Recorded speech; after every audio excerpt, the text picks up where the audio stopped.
suppose. All right, I've hit the live button. Cool. Good evening, everybody.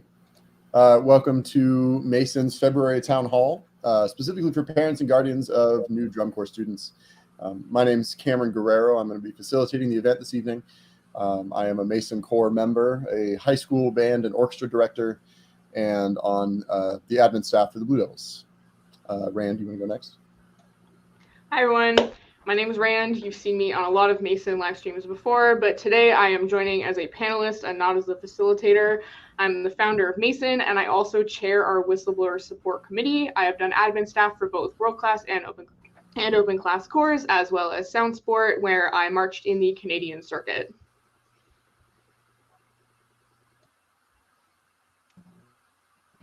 Genevieve, you go next? Sure. Hi, I'm Genevieve Geisler, and I am the CFO and COO of Bluecoats, and I'm also the co-corps director of Bluecoats. And I have been a drum corps administrator in one capacity or another for Bluecoats for almost 20 years. And I believe they want me to mention in this, I am a whole parent of actual people, which is very unusual, I think, of drum corps administrators or people working in drum corps because of the traveling aspect, I'm sure. So I have two little girls. So I hope that lends some experience I can bring to this panel as well. And then last is Nina. Hello. So my name is Nina. I have been an administrator or worked as a volunteer and administrator with the Blue Knights for essentially the last 10 years. And as well as just taking a little bit of time to do some teaching in some very small drum corps environments, like the Southern Knights down in Alabama during the 2017 season. I've spent a lot of time in different various positions, all the way from being just a volunteer to teaching. So I have tried to bring all of this to the table here. So cool. All right, well, let's dive right in. First question is, what would you say are the differences between participating in high school marching band and independent ensembles in WGI, DCI, and DCA? Let's have a free-for-all on this one, whomever wants to talk first. All right, so I would say that the biggest primary difference that you'll see in all of these groups is the amount of time that's dedicated to each of them. When you're in marching band, or say like marching band usually only has about 1 or 2 weeks, 1 to 2 days per week, usually dedicated to an extra rehearsal outside of the normal school schedule. Whereas when you're getting into the WGI realm, now your weekends are actually being the thing that are being taken up as that additional time. And then as well as drum corps, what it does is the extra part of that season is like during the season, now you are full-time committed between the months of usually the midway through May all the way through August. So the time commitment becomes a full-term commitment by that point. So this is one of the primary differences, I believe, to participating on each of these levels. I think to piggyback off what Nina said, I think she really hit the nail on the head there. Like, it's a fully immersive experience when you do DCI, and I think that makes it really different, in many aspects, even though sometimes the products are similar for high school marching band and DCA and WGI. I think that's the primary thing that makes DCI different, at least if you're doing a world-class corps. And I think that is what, more so than just all the time. I think that's what changes the commitment and the way that people interact with each other, because it's sort of like going away to boarding school or college, and that you're living with the people that you're creating a drum corps show with or creating art with, and just like you would be at boarding school in high school or in college if you're older. So you have to learn to do your own laundry and basically take care of your own, you're fed, but you have to make sure you do things regularly, eat regularly, take more personal responsibility for yourself, I think, than you would, especially in high school marching band. So to me, I have the most experience with DCI, and I think that's the biggest difference for sure. I think that the, world-class color guard and percussion ensembles have some of the things going on the weekends, and even more so where they don't provide everything for you all the time, but they don't quite have the immersive quality of constantly being around the same group of people, or being completely responsible for you taking care of your own person as when it comes to like laundry and being responsible to eat and do basic tasks on time. I would also say that one of the biggest differences that I usually think of is kind of like the oversight structure. Because I guess when you're thinking of like, high school bands in your area, they're all going to be kind of like managed by your district. There's kind of just generally more like oversight on kind of like a broader level than there is with independent ensembles. I'd say that picking an independent ensemble is a lot more like, kind of picking a college, I guess. You got to like really kind of suss them out, see which one is the right vibe and feel for you, which ones you feel comfortable at, which ones you kind of feel a connection to and feel like you would thrive in for the summer or the weekends or something, where that you're going to be spending like a lot of time at. And also see which ones that are going to be, good for you personally. Like, unfortunately, we are at a point in the activity where students who are marginalized do have to think about like, okay, does this core have good policies for trans people? Do I see myself represented in the membership and the staff of this core? Do I feel like this is a place that I want to spend lots of time in? So, yeah. I think that's a good point comparing it to choosing a college. You really have to think about those type of issues as well as like the quote unquote vibe, and meshing with it yourself. Not that there's a good, wrong, or right choices per se. It's just the choices are different based on your individual characteristics and personality. And so you have to be, mindful of that when you're making a choice. And I think what you mentioned about oversight, is important on a more, I guess, on like a smaller level in that, there's a different type of oversight in high school band versus what there's going to be at a world-class drum corps. And even different from that, like WGI groups, because sometimes that's not going to have really any oversight at all. During rehearsal and things like that, but you're not necessarily, depending on the group, really staying together or staying in a supervised area. Where in drum corps, you actually, you are in a somewhat supervised environment all the time because you're together all the time traveling with all the administrators and teachers. So it's a little bit different. That's true. That's also a great segue into our next question, which specifically asks about differences between high school and high school marching band and pageantry arts and drum corps and WGI, whatever. They ask who sets the lines not to cross in a drum corps. So like, in a high school, band directors are the ones who tell you what to do and what not to do. And it's really easy because they're the ones in charge. In a DCI setting, they're wondering, is it staff or leadership? Is there a member who we should look to for setting what is acceptable norms in the corps? Maybe Rand, do you want to take this one to start? Sure. So I'd say it's definitely kind of a combination of your staff, particularly your admin, but also your student leadership. So your student leadership, like your drum majors and section leaders, are kind of meant to be the go-between between admin and students. And together, I'd say that these people are kind of really the ones who are looking at making sure everybody's, acting in a way that facilitates a healthy, safe, and happy learning environment for everyone. So of course, the admin are going to be like developing those policies to set forward for everybody, but then the students who are in leadership and also the staff are the ones who are really making sure those policies are upheld by everyone, which is kind of like the short answer. Personally, I do kind of think of it as like everybody's responsibility. Like if you see something not okay happening, you should say something, but it's definitely like the responsibilities of particularly the admin and any student leadership to be reporting to the admin if something kind of not cool is happening. Yeah, I also want to tag in on that. I wanted to, there was a phrase that kind of pops into my mind from the last question, but very specifically, it is the phrase that there are no band parents in drum corps. And this actually also goes and coincides with DCA because we haven't mentioned Drum Corps Associates also runs off of a WGI schedule. Also the same level of oversight that usually comes with WGI. Odds are they're usually not administrative staff. And if there are, then odds are they're usually also members of the Drum Corps themselves. So once again, the hierarchy or like kind of that reporting system is sort of built into the member base, and it kind of works its way up from that member base to essentially the admin, to essentially the corps director. But if there's any part of this that is seen, if the admin or one of the tour directors catches something that's going on, we don't have to go up that chain per se in order to take immediate action in a lot of these cases. Whereas when it starts on a lower part, if it starts with a member, we do really work through like that member reporting to the staff member and that staff member coming to the admin and so on and so forth.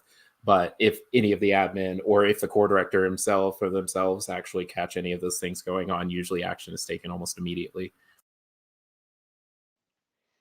Yeah, I would say, when it comes to drum corps, it really starts at I guess maybe that comes from what it is that I do, like being the CFO and COO, but like I work together a lot with the CEO, obviously, but also our board of directors, and it's the two executives and the board of director who create and maintain our policy manual and maintain all of our policies, and I'm sure many drum corps are the same way. And much of that policy is available to anybody by going to the website of a world-class drum corps, and if you can't find it on the website, you can find it by contacting either the administration or usually like a general email address. And I think that's a really good place to start, to look to where those, what are those policies and where do I go with a problem, or how are problems handled. Now, of course, it's up to the people that are administering those policies to actually make sure they follow through with them. So that's only the policies, of course, are only the first step. But I do think that's a big part of creating the culture of an individual drum corps. And I think that's something as a parent that I would look at, like when you're trying to find that cultural fit for you and your student.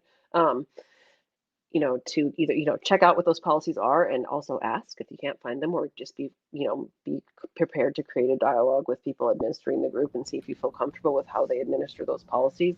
But like Nina said, it does come down to, setting up that culture so that all staff people and all students not only feel like they should report things back, but also know that they have a contractual obligation, either as a part of their staff or membership contract, to report things back, and also that you have a culture where people feel comfortable doing that. And so I think that all kind of feeds into each other, and is something to look at if you're trying to find a good fit for yourself. Yeah, absolutely. And I know that both advocating for drum corps posting their policies and procedures on their website, and also advocating for drum corps to have actual contracts for their staff members, those are both things that we as MAASIN have very much advocated for, largely for that reason, just for more transparency, so that we can hold people accountable, or so that drum corps can hold people accountable, and so parents know exactly what their students are getting into, what their children are getting into. So moving forward with the policy situation, there's a question asked about the dorm room shower situation, mentioning they've heard stories of body shaming to the point where people maybe don't even feel comfortable going in to take a shower. Is that something that you have experienced, maybe not at your drum corps, but heard about happening? Or what policies does your corps have in place to keep that from happening? Genevieve, do you want to start this one? Yeah, sure. Just as a caveat, I never actually marched drum corps, even though I've been doing this for a very long time. So I don't want to speak from an experience that I never had as a member, but certainly our policies would be in place that would, make it so, if anyone were to do something like that, which I personally haven't really heard about as a big problem, but the body shaming thing would certainly be a reportable, I don't want to say not a crime, but happening, a reportable happening that we would certainly deal with at an administrative level if someone were to report that to us. That's not something I've ever had happen. But basically, as far as dorm rooms and showers and all of that, we do spend a lot of time in 2 to 3 person dorm rooms with private bathrooms. So perhaps, for the first 5 to 6 weeks at Bluecoats of our time together. So perhaps that, that's a totally different situation in which you can choose. You're basically choosing your own roommate or roommates, and then, it's much like college. You're not having necessarily a huge exposure to other people that way. So I'm not sure if that's a factor, but certainly as we travel down the road with the locker rooms, that's going to be much like any travel sport. It's really the same as travel soccer or, AAU basketball or any type of traveling team. You're going to be, showering and traveling together and doing that kind of thing. And it's certainly, it certainly has a few challenges for the administrative staff when it comes to, gender and that kind of thing, but it's all something that we take very seriously and lay out for everybody, and we honestly haven't had a lot of issues surrounding that particular thing in my experience. Yeah. Nina, do you want to share any different policies that you might have at your organization, or anything different that you've experienced in the DCI or DCA world, or anything like that? So the differences, or the first thing I want to note is that, even given my current identity, I based my entire experiences from the male orientation of this whole thing, because I did not come out until after I aged out. So my experience, and it's coming from my experience with this, there really isn't a lot of body shaming in the shower, and male culture is kind of like really reserved actually in the shower. And it takes some opening up a lot of the time for a lot of that community stuff to happen, because in the very beginning it's like everybody, because not every drum corps, because I've worked at a couple of different organizations, and not every drum corps gets a chance to stay in a dorm in the very beginning. It's like, for example, even a lot of Southern California corps, which is where I kind of started, they house in different houses with different members and different members' parents and stuff like that. So they get to start with this group of people, and they all do have a much more private situation until they actually get on the road. Whereas, like, I've watched at other groups where from the very beginning we were in a gym showering in very communal showers and locker rooms. And in the very beginning, you'll see like a couple of students just like be very reserved about engaging in that. But within the first week, usually everybody's fairly open about that experience. I've personally never seen anything around body shaming in those situations. As a matter of fact, as the season goes on, I see a lot more people become open and comfortable with those showering situations. And we've even had a couple of unique cases of people with different gender identities who wanted to shower in different scenarios and having to be accommodating for those people. And so that is something we see. That is something I have seen at multiple organizations. As far as writing policies is concerned, policies about showering is generally follows the same around sexual harassment and misconduct in that. So there's really nothing specifically for showering type situations, but I've just seen a lot of people get much more comfortable with it as they go along in the season, more so than generally seeing people get, ostracized or shamed while doing this throughout the season. Yeah, absolutely. And I think that's been my experience too. I think that generally it's actually sort of a bonding experience, even where you just, after the end of the day or whatever, you see everybody in there, and it's just something that everybody has to do. Rand, we're going to move on to a new question for you, kind of in the same vein of personal space and just like, new experiences for drum corps students, members. Personal space on the buses or life on the bus is something that's really unique to the organization, to this activity. And specifically having, a bunch of people in their late teens or early 20s on a bus moving around the country. Could you maybe speak to a couple of the challenges and also just like general bus norms maybe through the activity? Sure. So something that is, I guess, really special about DCI in particular is that like the bus becomes your house for like the actual season, I know there's at least 5 people out there laughing at how House came out. Give me one moment. Yeah, so because the bus becomes your home for the season, you really have to take care of it, and you have to really kind of be mindful that your space is kind of really like your seat, and you can't really infringe on anybody else's space, but it's kind of really hard, also at the same time kind of hard not to, just because everybody is all up everywhere. A bus is not ultimately that spacious, unfortunately. So it's kind of rare that you'd have 2 seats to yourself. Usually everybody is having a seat partner, so somebody who would be with them for the duration of the season, which usually, is somebody you end up becoming really close friends with, somebody you end up really bonding with, because you're essentially like living together in your little tiny like unit for the season. So personal space is definitely a challenge, and that's something to kind of be like communicated with your seat partner, to be like, okay, this is what I'm okay with. This is what I'm okay with. This is where I'm keeping my stuff. This is where we're keeping your stuff. Do you want to kind of have a shared area? Do you really want to keep your stuff separate? Also kind of matters with like other people's behavior on the bus. I will be honest, sometimes people do try to do things that are inappropriate to do on a bus. And when other people notice those things, ideally they should say, hey, that is not an appropriate thing to be happening on this bus. I would consider inappropriate things to be on the bus, obviously anything sexual. If somebody is doing anything you should be telling somebody else. So somebody, you know, ultimately higher than you, whether it is a section leader on the bus, whether it is your bus captain, whether it is an admin member who you know, have a contact with, or a staff member or something. I think that everybody on the bus kind of also needs to be talking to each other about, okay, what are we going to find acceptable on this bus, and understanding that if there is a whole bus activity, it needs to be something that anybody can participate in. It can't be anything classified as hazing, which I find that I think Crossman is a really good policy on hazing. It's one that I've liked because it defines it in such a way that I think is easy to understand, which is like, would you be prepared to defend these actions to your parents? Would you be prepared to defend these actions to your administrators? Would you be prepared to defend these actions in a court of law?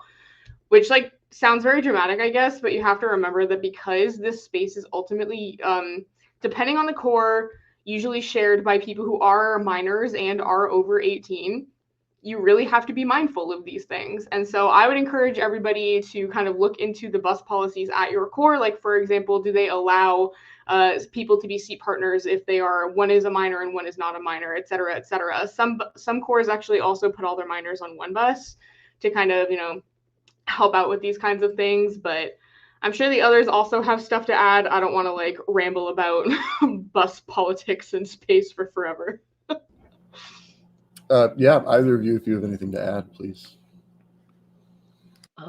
Yeah, like I said, I never marched drum corps, so I don't have that bus experience, but I certainly have the experience of being a staff member on the bus. And the personal space thing is exactly the same. You know, you have to, people will be pretty quick to tell you if you're not doing a good job at making that work. But I think one thing, you know, the bus can be really nice and fun too. And I think that, you know, you choose your own, you know, bus seat partner, and if there's a problem, you can move and that kind of stuff.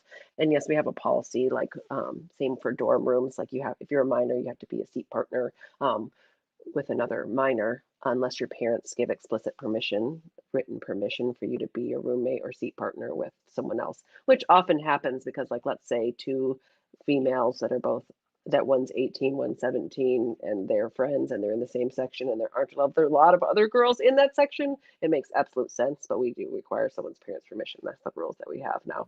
So, you know, we do have those kind of things in place. And I think everything Rand said about, you know, making sure that people feel comfortable reporting higher up the chain if they do have a problem is probably the most important thing. And also making sure your students are mindful, you know, like she's, you know, like people have cell phones. Would you be prepared if someone, would it be, if someone reported what you're doing right now, would you be in trouble? Like, that's the thing to keep in mind. I think that was a really good point. Absolutely. So keeping in that kind of vein, and Rand, you and Genevieve both brought up the same idea of working things up like the chain of command. And there's a question specifically about that. What is the sort of order of power or seniority? If there's an issue with a member, do you go to staff? If you have an issue with staff, who do you go to? Maybe Nina, you can start us off with this one. So from the member hierarchy, I've known that a lot of the time we establish the culture as like the members, first of all, trying to essentially kind of govern themselves using their student hierarchy, starting with like when it comes to things like logistics or what's the word I'm looking, actually, there's the word of conduct, general conduct, I guess, like with rehearsal and rehearsal etiquette. Usually the first thing that they go to is the section leaders. If there is anything outside of the section leaders, the hierarchy generally tends to go to if they have like some corps will have like an additional captain or like a lieutenant or something like that. In the brass line, we had like a brass lieutenant as well, or a horn line captain. These people are also kind of responsible for the hierarchy and logistical, providing any kind of logistical input and reporting anything with conduct. Outside of that, that's when it starts to move to like the instructional staff. And the instructional staff and the admin realm, to me, are kind of essentially the same realm. Because usually when it gets to the instructional staff, that is when it becomes a conversation about like what are the next steps that we're actually going to do with the student in particular. And because that requires sometimes a lot of us are the admin's input or the admin's logistics as far as like if we have to move this person or not. So usually when it gets to that realm, though, most of the time there's enough collaboration within that instructional staff and administrative staff realm that's as far as it needs to go. However, there's still also getting to the tour director, and you also have the you would say like your core directors at any of those points if they're actually available. Not core directors aren't always available on tour to help with every situation in real time, which is why we've been able to delegate that responsibility to assistant directors and any kind of assistant tour administrators that are there. That's usually where the realm actually, that's like the highest I would say in this ladder is usually as far as it goes. And then after that, if it comes to like a very large organizational issue, then you would be talking about including the board of directors, but that's normally not something that's handled on the basic point of conduct. So, when we're dealing with things on a day-to-day basis, that's usually the chain that I described as the chain that it usually goes to. Yeah. Rand, do you have anything to add to that? Yeah, I was going to say, my first thought was it honestly really depends on the issue. If it's like a small issue, like, this person's annoying me during block, or this person keeps like moving my water jug, like, talk to your section leader, just ask them to stop. But if it's like an issue, like this person is harassing me, this person is being racist, this person has assaulted me, then you would really need to talk to somebody else. And I would recommend you usually go to whatever admin staff you trust most.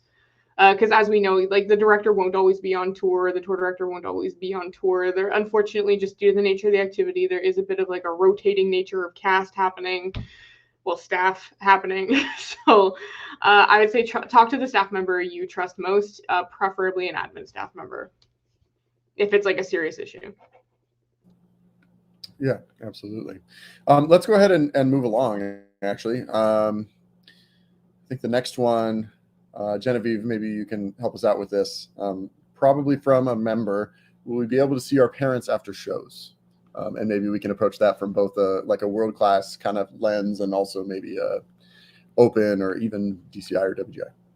Yeah, so generally speaking, you will absolutely be able to see your parents after shows, like COVID-19 notwithstanding. I mean, like they always throughout the history of my time working in drum corps, everyone gets together with their family or parents or friends from another drum corps right after after the show every time. And that's one of the most fun times of the tour. People are eating in the parking lot and they're hanging out with their friends and family from home. There's always, every show is someone's home show, and it's nice, just unfortunately in 2021, that was not possible due to COVID. I certainly hope that it will be for 2022, but that's certain in the normal course of normal life. That is certain. You certainly can and are encouraged to see your friends and family after shows. Totally. So I'm going to continue with you, Genevieve, if you don't mind. Sure. The question says, drum corps have no legally binding affiliations with accredited schools or governments. So is there anything or anyone that really enforces core or DCI safety policies are followed or enforced other than, the laws that are in a given area where the core might be? Yeah. Well, the first thing I would say is that certainly within the organization itself, there should be a structure that makes sure that the policies of the group are followed. If you have a strong organizational structure with a board of directors that's independent from the executives, that that oversees the administrative staff, that then oversees the instructional staff, you should have many avenues available for dealing with reporting issues and making sure policies are followed.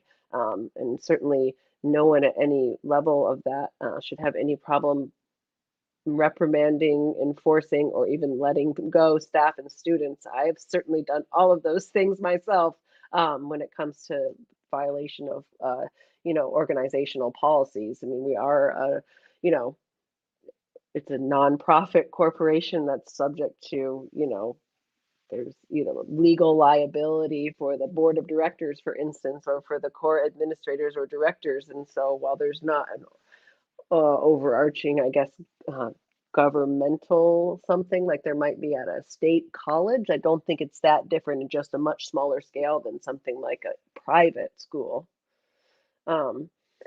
So, that's one way that I would look at it. And certainly within DCI, there is some level of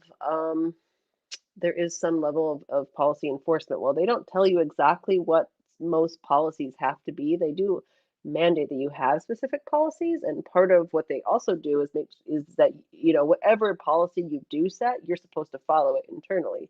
And as you've seen with some situations that have happened, that's really what people get in trouble for. It's not following properly their own internal policies, or not providing sufficient, supervision or follow up on their own internal policies themselves.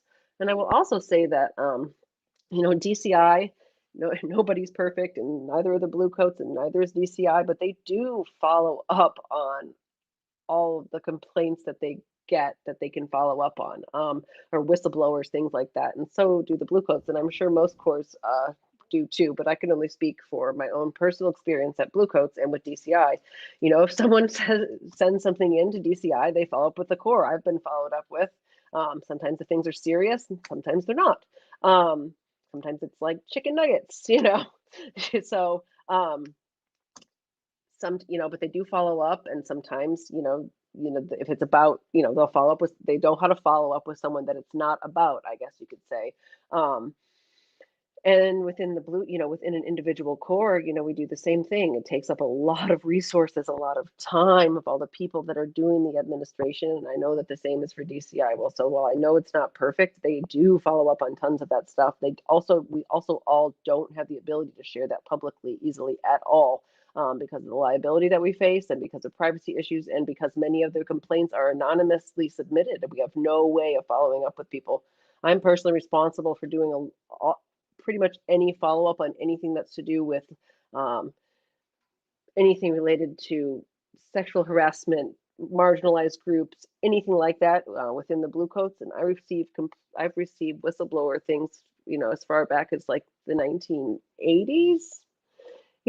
Just things, you can't always do something about everything, but we do try pretty hard to follow up on all that stuff and to be responsible. And I think that DCI does too, even though I know it's not perfect. Yeah, Rand, I'd like to hear from you on this. I know you have kind of a unique perspective, having been at a corps that was kind of forced to fold. So if you could add your perspective. I mean, that's kind of sad. Because I don't think I explicitly said this for anybody watching. I did work at Oregon Crusaders in 2017 and 2018, so their last 2 seasons. Thanks, Cameron. Thanks for the reminder.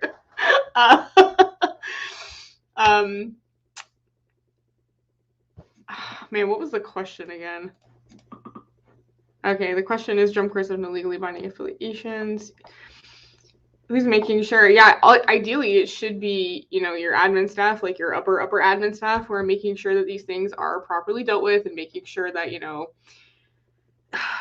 even if a survivor chooses to, say, not take legal action for somebody who sexually assaulted them, if you do have like proof of any sort of admission through like text or screenshots, because we do see a lot of stuff unfortunately happen via like online spaces, then ideally, that person shouldn't be allowed to come back to the corps. Unfortunately, we kind of see this a lot, where because historically corps have not been very much like in contact with each other about these kinds of things. Like a corps might be really good at being like, okay, we're making sure that people who perpetuate harm do not stay at this corps. They are fired, they are gone. But there's very little to stop them from being hired at other corps. And so that is why things like, DCI oversight, or really like kind of circuit level oversight, are very important.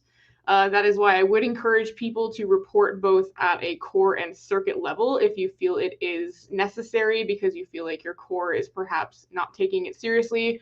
Because unfortunately, that's not standard. Like, I gotta say, there's some corps I've been very impressed with, and there's some corps I have not been very impressed with when it comes to how issues are handled. And so when we're looking at these kinds of things, I would also say,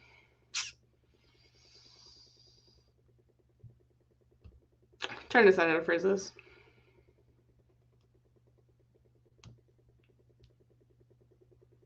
You know what? Maybe it's the end of thought for now. I'll come back to it.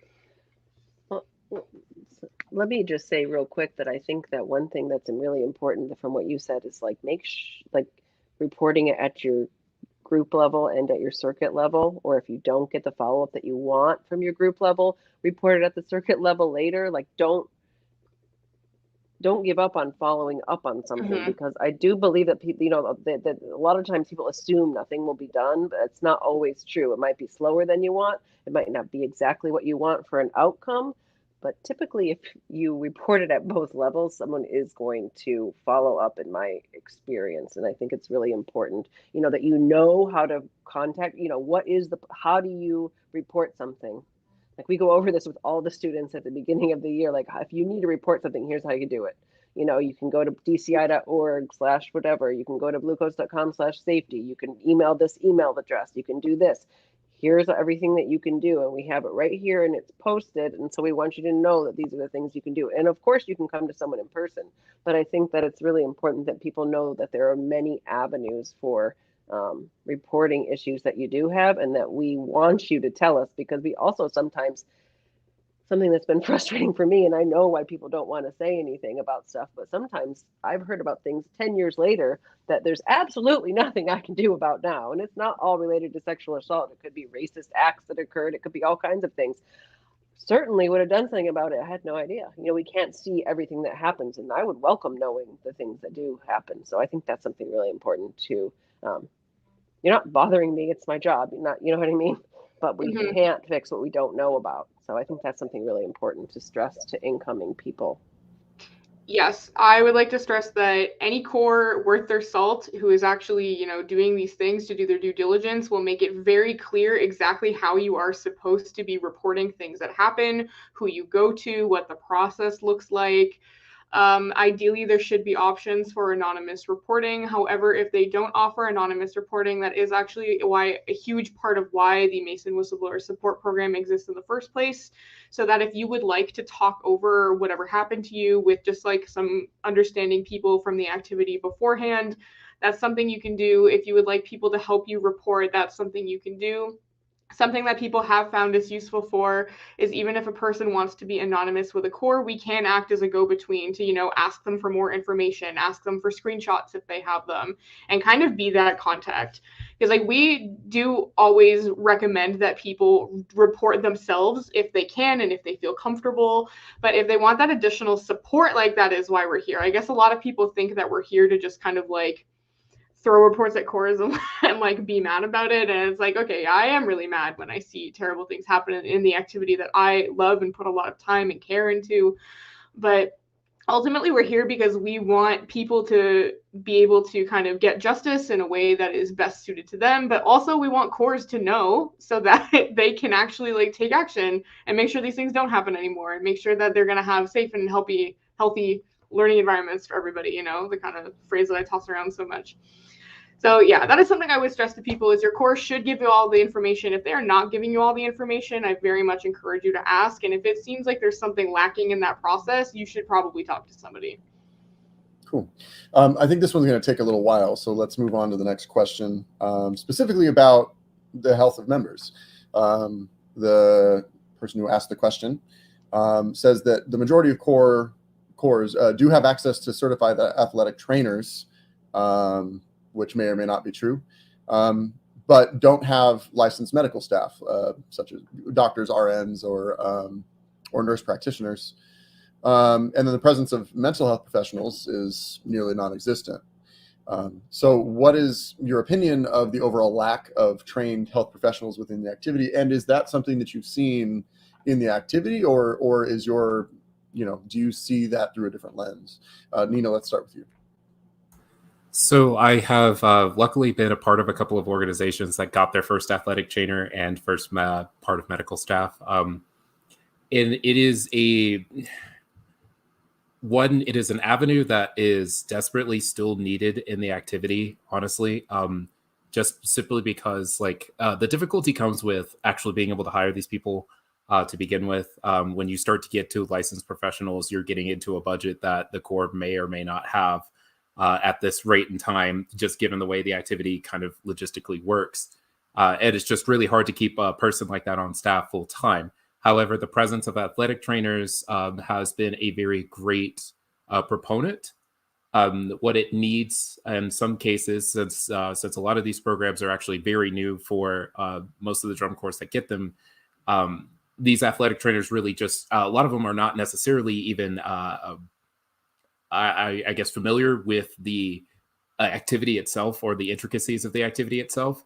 But what happens, what I feel like needs to happen, and this is more of just like a kind of a side note, that sometimes the instructional staff may not necessarily coincide with the ideas of what the personal trainer may want. I've seen a little bit of that conflict in the past with some of the newer, with some new athletic trainers kind of entering into the activity, and they're just kind of like, hey, we need the kids to kind of come off the field right now because it's too hot, and it may be a conflict with some of the way the instructional staff may feel like about pushing the rehearsal. But there's a huge once that, I honestly feel like after a couple of years, if a core is really good about establishing an empowerment towards a personal trainer, then you start to see a great improvement and some of the health and the physical health and care in some of the members. Now, as far as the mental health front is concerned, this is something I personally have been trying to kind of work on as far as the forefront is concerned.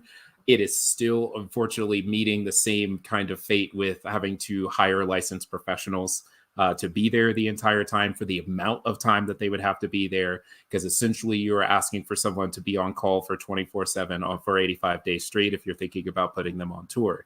So it becomes a bit of a difficult affair. It is also kind of a twofold experience for anybody who's dealing with mental health, having to actually mentally wrap around the scenarios of what goes on in drum corps and what happens to these kids throughout the season. It is a huge undertaking. It is a very life-changing experience. It really does still need mental health professionals. And hopefully we are here to kind of advocate that more groups actually look into this idea, because nobody has any kind of mental health professionals usually on board. Most of those people, unfortunately, if there are, it is us, the admin, the trusted admin, and usually the trusted cook staff member, that a lot of these people will come to and try to help. We're the veterans that help them figure out what's going on in their entire activity. So it would be really nice to have someone else who is assigned specifically that role to be a part of these different groups. However, we as the admin usually do a lot to make sure that these kids are mentally taken care of and emotionally taken care of.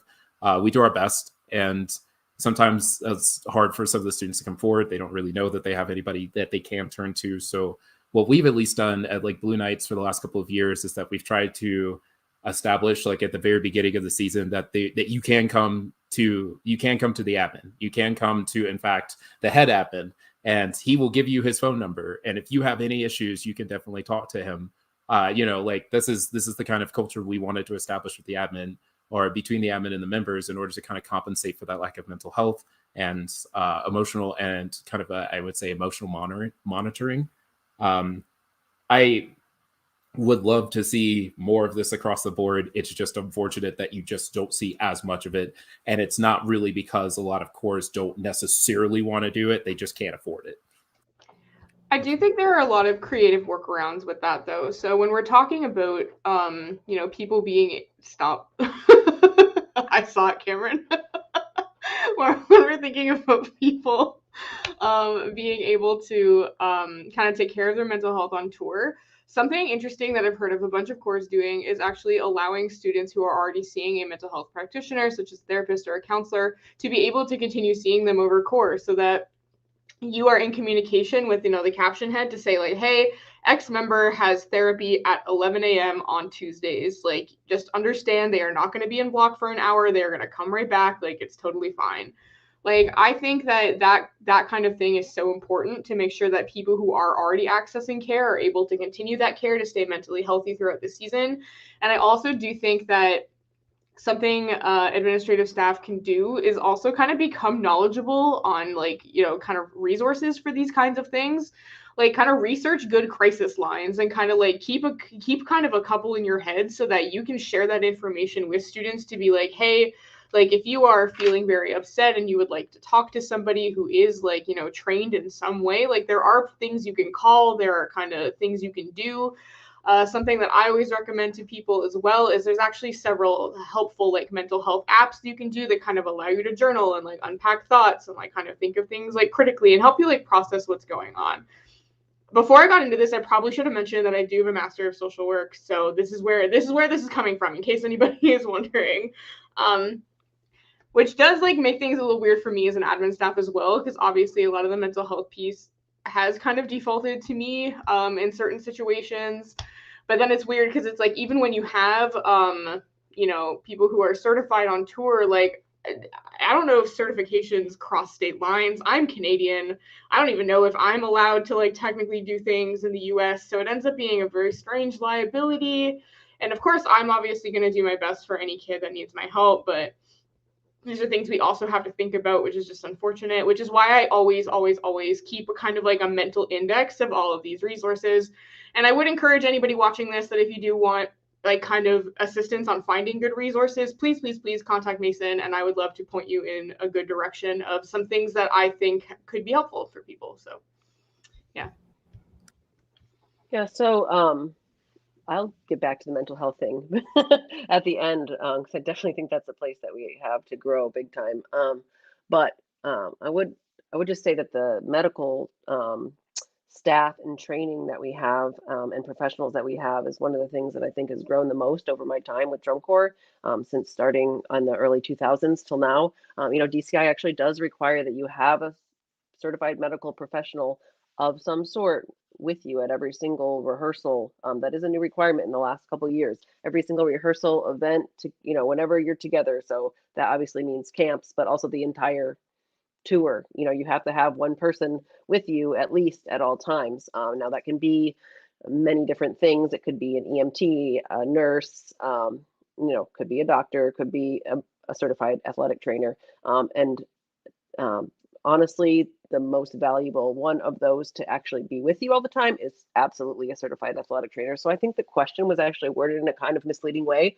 Just to clarify this, certified athletic trainers are medical professionals, and they are far more equipped to deal with both the like not just injuries, but also basic medical issues that occur on tour than a registered nurse. No offense to registered nurses, but unless you have a long career as something like an ER nurse or something like that, this is not, while you can certainly provide, emergency care, like actually seeing and treating patients in the way the certified athletic trainers do, is they absolutely are the best person for the job.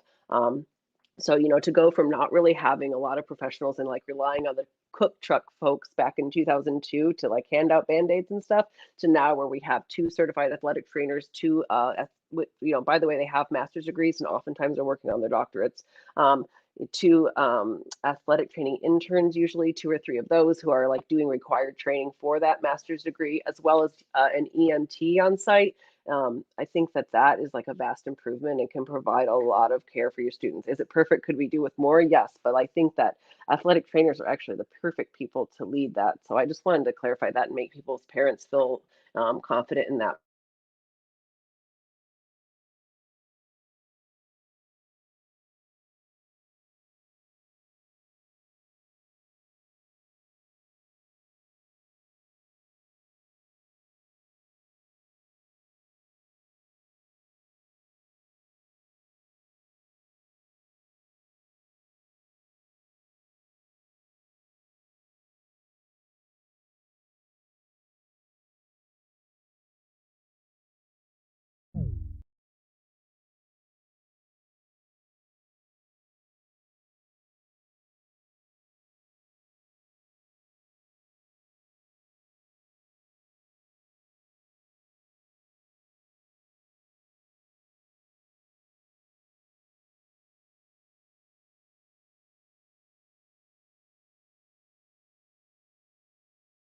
A weird interruption. Yeah. I just want to make sure that and Nina was here a second ago, and now she is not. Wait, I'm not. It says that we have been disconnected. I can see her. No, on the live stream. Oh, see, I can't see. Oh, now we're good. Okay. No, I think the live stream is coming back. Okay, yeah, there it is. Back. We are live. Okay, we were connected. Okay, I cannot see Nina. All right, we should probably try to get back on track. We actually only have 10 minutes left. Okay. So let's go ahead and move.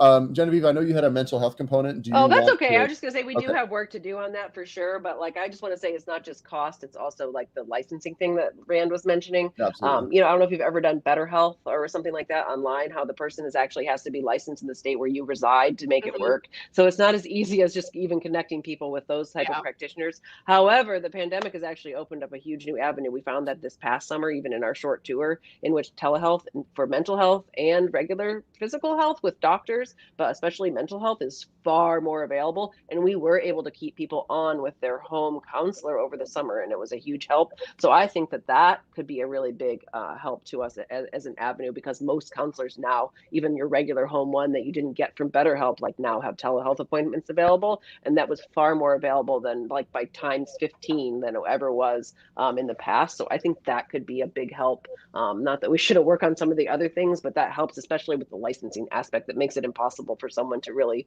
provide care to everyone in your group all the time, even remotely, because of those type of issues. Totally. So I guess what we can do now is move into some of the community questions. Speaking of which, if any of you are out there live still following our technical difficulties, we are accepting some live questions. If you want to drop that in YouTube chat, we'll be happy to answer those if we have some time.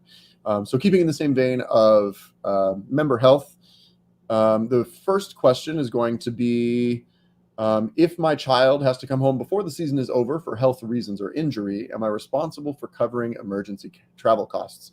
I would imagine this would vary core to core, but Genevieve, can you maybe tell us about the Blue Coats policy on that? I would, yes. I mean, certainly if your student has to leave for any reason, you'd be responsible for the travel costs. We certainly try to help it any way we can, but if you need to fly home, I'm not sure how else that would be covered for sure. Yeah, and I mean, if the member was injured but didn't necessarily have to go home, is that a situation where they could hang out with the drum corps for the rest of the season? A lot of times yes, but sometimes no. A lot of it depends on what the injury is. Like, for instance, I've had this before. Like, if you do tear your ACL and you can't get on and off the bus, and you can't walk, it sounds crazy, but like, if you have something that makes it so that it's very hard for you to walk all the way to the cook truck to get your food and walk to the gym to get your shower every day, it's pretty impossible for you to be on tour. But there's other types of things that can happen that if it makes sense, you can stay. So it just really, that kind of thing totally varies on a case by case basis. Yeah.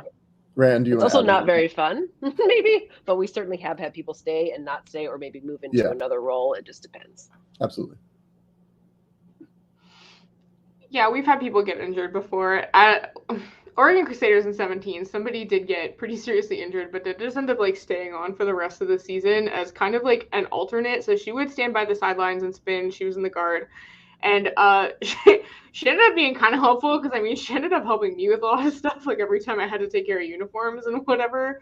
So she was definitely handy to have around, but I wouldn't want to kind of enforce that as like an across the board thing, because I think if somebody's injured, ideally they should be able to like go home and get care instead of just kind of like hanging out and being a volunteer for the rest of the season. It's not really what they paid for, I guess.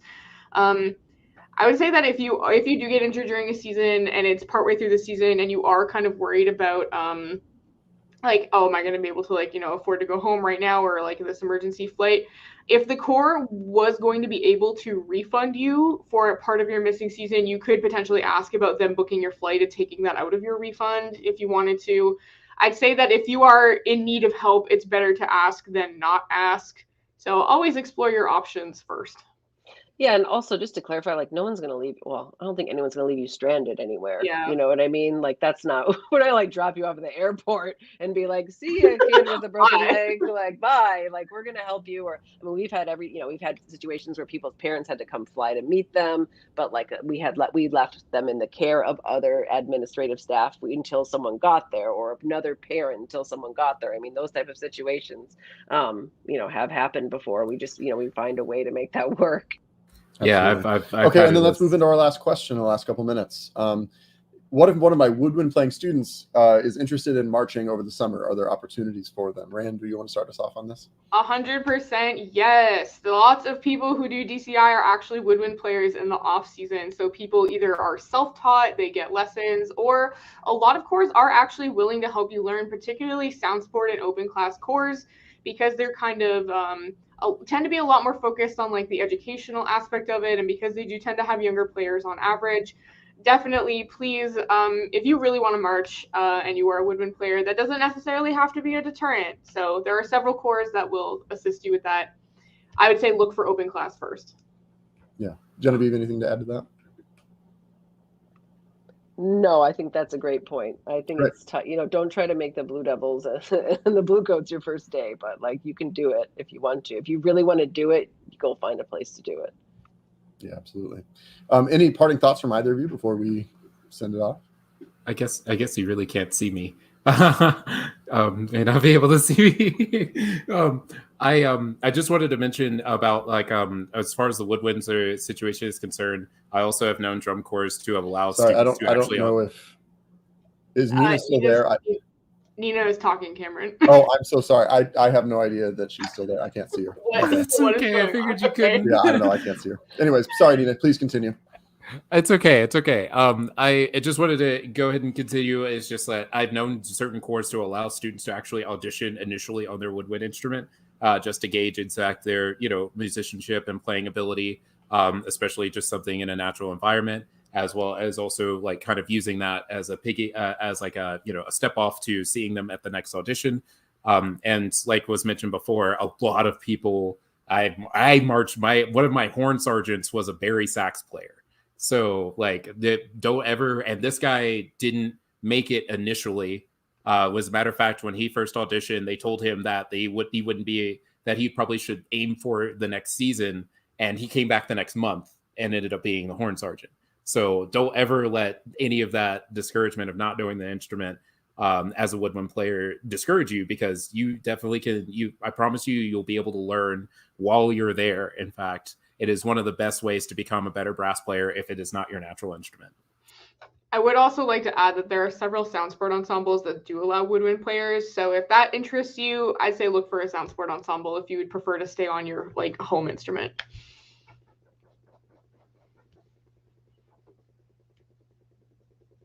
Cameron, Nina is not talking. Okay. If you want to wrap. Nina, I'm so sorry. Anyways, so I guess with that, we're pretty close up against the end of our streaming hour. I do want to thank really quick Genevieve, Rand, and Nina for spending time sharing their expertise with us as our panelists. If you have additional questions, feel free to contact us at info@maasin.net or check out our website, maasin.net, MAASIN. Thanks again for checking out our live stream tonight, and have a great rest of your week. Thanks.